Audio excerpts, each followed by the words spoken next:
Hey guys, it's Kay. Welcome back to my channel, or if you're new here, welcome. My name is Kay. I'm a professional home organizer and soprano here in the Boston area, and I am here to talk about fridge organization again today. If a fridge organization video sounds like a fun time to you, I've got lots of other videos on the channel to enjoy, so I would love if you would consider subscribing. Just go ahead and press that subscribe button, and also I would love if you would be in the notification squad so that you would know when I uploaded a video. All you have to do is press that bell and get notified so that you don't miss a single video. So last year I uploaded a video on how to organize your refrigerator, and it did pretty well. I'm gonna link it in an iCard both up above and down below for you if you're interested in checking it out. There was all kinds of information about the history of the fridge, which a lot of people thought was boring, but I thought it was pretty interesting. So I'll link it down below in case you wanna watch it, but I'm just gonna do an updated version of that video. When I'm going on YouTube and looking for videos on how to organize the refrigerator, a lot of the content was about organizing with containers and making it look really cute and organized and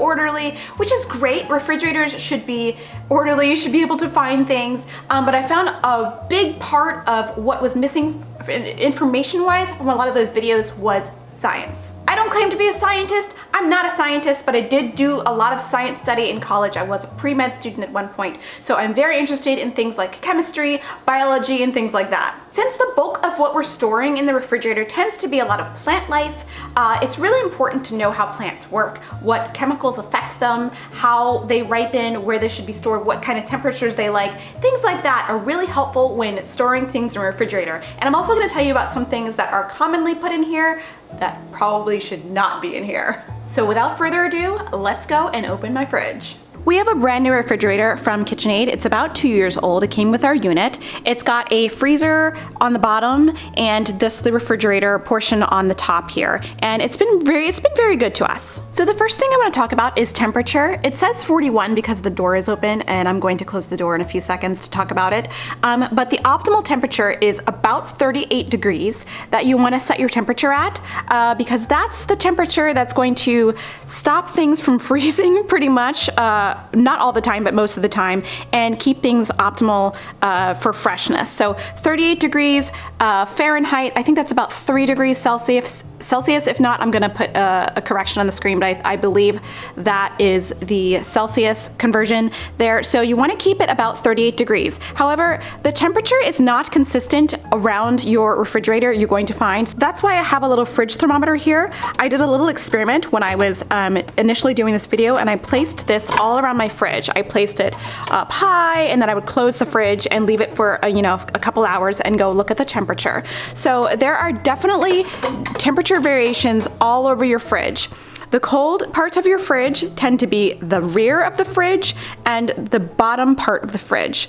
The warmest parts of the fridge tend to be the doors of the fridge. So these are places you want to keep things that can tolerate this kind of temperature. They tend to be about 40, 41 degrees. So these are places to keep condiments and juices and things that can pretty much stand a little bit of the warm temperatures. You don't want to keep eggs and dairy here. I know that some older fridges have places for eggs. Do not put them there. They will spoil a lot faster. My husband and I bought some fresh juices this morning from the farmer's market, so we put those towards the rear of the fridge because they're not pasteurized, so we want them to stay fresher longer, so they're kind of acting like dairy. So in the back of the fridge is where you want to put your dairy items and anything you really want to keep fresh, like eggs and things like that. And actually in our fridge, our eggs and meats have a special compartment. This is a thing that's in a lot of newer fridges. It's a deli drawer basically, so we keep our eggs and our dairy, cheeses, and our meats here. And you'll notice that there's little separate containers. Now you don't need to use fancy containers, you can just use the top of some other plastic container. However, we put our meats in a container so that if something should happen, if they should secrete some fluids or something like that. That sounds really technical and medical. If they should, leak some juices, they don't contaminate the rest of your fridge. So that way they're separate from the dairy and from the eggs. We do have a plethora of eggs right now from the local farmer's market, but we also have a little egg container from Inner Design. I'll link it down below. It's very popular. A thing that you want to do if you buy eggs from a farmer's market and they're not stored in this kind of way, if you just buy eggs and they're in a bag or something like that, You could put them in a container like this, make sure they are pointy side down. All eggs have a pointy side and a round side. Sometimes it's hard to tell which side is which, but in this one you can see clearly this is the pointy side and this is the round side. You want to put them pointy side down. The main reason you want to have your egg pointy side down is because in every egg there is a little pocket of air at the bottom, at the blunt side, and it's going to travel up towards the yolk and possibly infect it with some bacteria if the egg is pointy side up. Because there's also the white of the egg, which the albumin in the egg, which is sort of alkaline and stops bacteria from forming, that is going to be your protector. So you want to store the egg pointy side down so that the air pocket stays up here and doesn't have much of a chance to travel down here to the yolk and spoil your egg faster. Eventually over time I think that's going to happen, but I think storing them this way is going to slow the process down a lot. If you buy eggs from the store or get eggs already packaged, chances are they are already pointy side down, but just in case, if you don't get the eggs packaged, or if you notice in some packages that they are pointy side up, just turn them upside down and you'll be fine. An area of the fridge that can be very confusing is the crisper drawers in the fridge. So those are where a lot of people are keeping their produce items like fruits and vegetables, roots, all kinds of things. There are two of them pretty much in every refrigerator, and they are two for a reason. One is for ethylene sensitive fruits and vegetables, and another is for ethylene producing vegetables and fruits. Ethylene is a kind of plant hormone that plants produce that it gives a ripening signal to other plants and plants around it. So it's basically going to ripen whatever is next to it because it's throwing out all this ethylene, and it's like an aging chemical. Some fruits and vegetables produce a lot of ethylene. Apples happen to be one of the biggest offenders. Also ripe avocados. As you can see, I'm an avocado-holic. So they produce a lot of ethylene. So you want to keep them away from things that are very sensitive to ethylene, such as cucumbers, lots of leafy green vegetables. One side note, the use of the word fruit and vegetable is kind of a weird thing. I believe a lot of what people associate as fruits are the sweet fruits like apples, oranges, things like that, and vegetables are the things that we associate with savory foods like green peppers and cucumbers and things like that. Those things actually are fruits, but we will just refer to things that are ethylene sensitive and ethylene producing, not necessarily fruits and vegetables. For example, one of the things that people think about of sweet fruits that is very ethylene sensitive actually are blackberries. They don't like being in the same room or area as like bananas or apples. Keep them separate from those, but you just have to learn which ones are which. I do have a free download for you guys. It's the Ethylene Sensitive and Ethylene Producers Guide. I will leave it in a link down below. It's on my website. You can download it and print it out for free. Put it next to your fridge. We keep ours next to our fridge because when we're putting things away, I myself can't remember which vegetables and fruits are ethylene sensitive and which ones are ethylene producing, so I keep it next to my fridge and it helps us every time. This is our ethylene sensitive drawer and this is our ethylene producers drawer. I don't think peppers really care, so we just put them in here anyway. You'll notice that there's two little blue little round things here. This is the blue apple.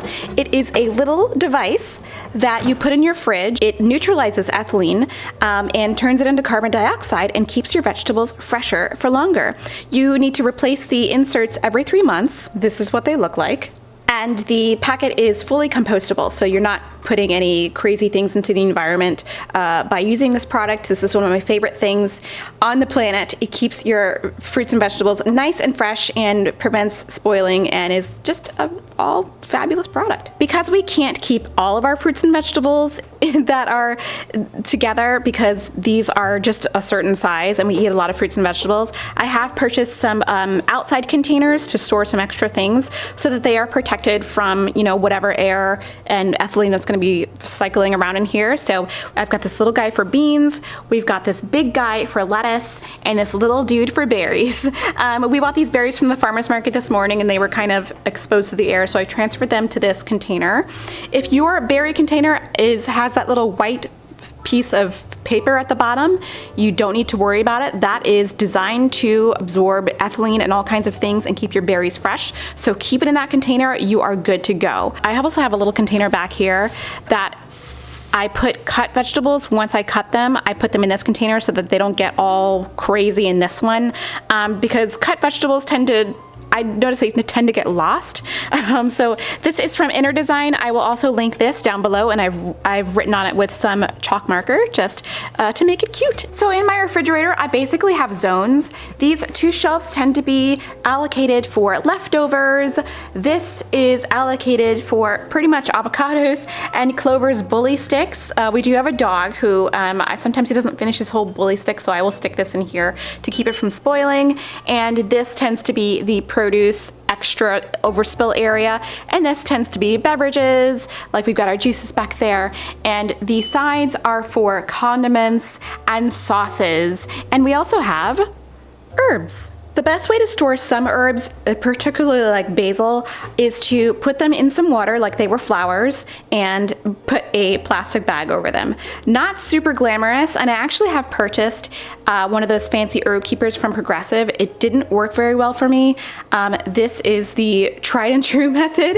Not the most glamorous, but pretty much works really well. With basil, it's kind of sensitive to cold, so I just leave it on the counter. It's, you know, it's super not pretty, but I put it right here, and it'll be fine for, you know, at least a few days. Some other herbs that can tolerate it, I will put in the refrigerator. This one is cilantro. This one is parsley. It lives next to the pickles, and it's very happy because we do cook with fresh herbs when we can buy them from the farmer's market. So that's where those live, and they can tolerate a little bit of the warmer temperature, so that's why they're living in the door. We also have a couple of nut butters in here. They're not necessarily something that has to go in here, nuts also can be put in the refrigerator, but they don't necessarily have to be stored there. It just keeps them slightly fresher for longer because they do have a super high fat content, which can spoil much faster than you'd like sometimes. I hate when I find rancid walnuts. It's disgusting. So putting them in the fridge or the freezer makes them just last longer, and, you know, so you can keep them for longer if you don't eat as many nuts as, you know, we do. There are a couple things that people sometimes put in the refrigerator that really shouldn't be there, that don't like those cold temperatures, but people think they should be in there. So number one thing that I see in the fridge all the time that really shouldn't be in there is stone fruits. We're talking about avocados, peaches, nectarines, things that have a little pit. They should just be put on the counter, and they'll be great for like probably a week or so. With the exception of the avocado, once the avocado has ripened and you're not going to use it right away, go ahead and pop it in the fridge. You can probably get an extra week out of it. That's what I found anyway, because you know with avocados you can go from like 0 to brown in like 5 seconds. So if you see it and you squeeze it and you're like, oh, I want to use this but I can't use it right now, pop it in the fridge. It's going to be okay. Probably you'll get an extra, I think I've gotten an extra week out of an avocado that way, but don't put them in there initially after you buy them. They will not ripen. The other thing you probably want to keep out of the fridge is a beautiful ripe tomato. You probably just want to put these on the counter, have them just chill. The thing with tomatoes is if they don't like the cold temperatures, actually the perfect temperature for your tomato is about 55 degrees. So a wine fridge is actually fantastic for your tomatoes. So if you have a wine fridge, pop them in there. They'll be great. They'll be super happy. But they don't like super cold temperatures. You just put them in a cool, dry place or on the counter. They'll be good for a couple of days. My advice to you is, especially if you buy a fresh tomato from the farmer's market, one that was ripened by nature, not one that was ripened by man-made methods, because they're going to behave differently, is to eat it within a couple of days of you purchasing it. They are not meant to last long. Buy a tomato, you better eat it. But if you do need to store a tomato for a few days, the best way to store it is stem side down. That means upside down. It's going to spoil a lot slower if you keep it stem side down because it reduces moisture loss. There's a lot of moisture that's lost through the stem end, so just keep your stems down. Remember, stems down for tomatoes. You'll be a lot happier. Another yummy thing that you don't want to put in the fridge is potatoes. They don't like it. They don't like the cold. They'll be mushy. They'll convert, I think it converts their starches to sugars, so they're gonna taste weird. Just again, put your potatoes in a cool, dry place. They'll stay good for a while. And you should not put them next to onions because they'll cause each other to sprout. I have found that I have successfully stored them near onions and garlic and they've been okay. But general rule is you're supposed to not store them next to onions and garlic. So that's a tip there. Speaking of garlic and onions, you also should not put these in the fridge as well. And I'm going to talk specifically about onions right now. So it's not true for every onion in the family of onions, just the ones that contain a little less water. So onions that contain a lot of water, like spring onions, some of those red onions with the big, long green pieces attached to them that you can get at the farmer's market, those have a high water content and they will need to be refrigerated to stay fresh. However, the onions that you buy from the store, they're like the very conventional onions, like the white onions, the red onions, they will be fine just in a cool, dry place, preferably away from potatoes. But I mean, I don't think it's the end of the world if you store them with potatoes, but they're just gonna sprout each other. Onions in a cool, dry place, except for after you cut them. I do believe you have to put them in the fridge, or I haven't had any success keeping them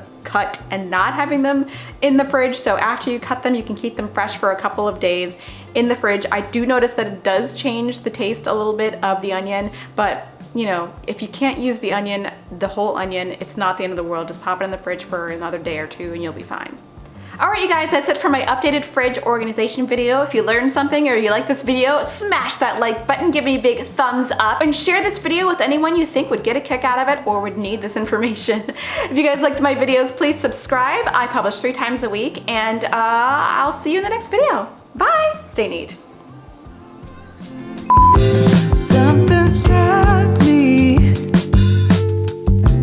Oh, lately I've been caught up in my mind. Oh, it's not hard to see why I was feeling down. You saw right through it all. Oh, I could not fake it, no matter how I tried. Ooh, you cured my aching heart when you came around. I saw a million signs. I must be over it by now. There's a reason why. Ooh, I think I might be over my troubles. They've been there for so long.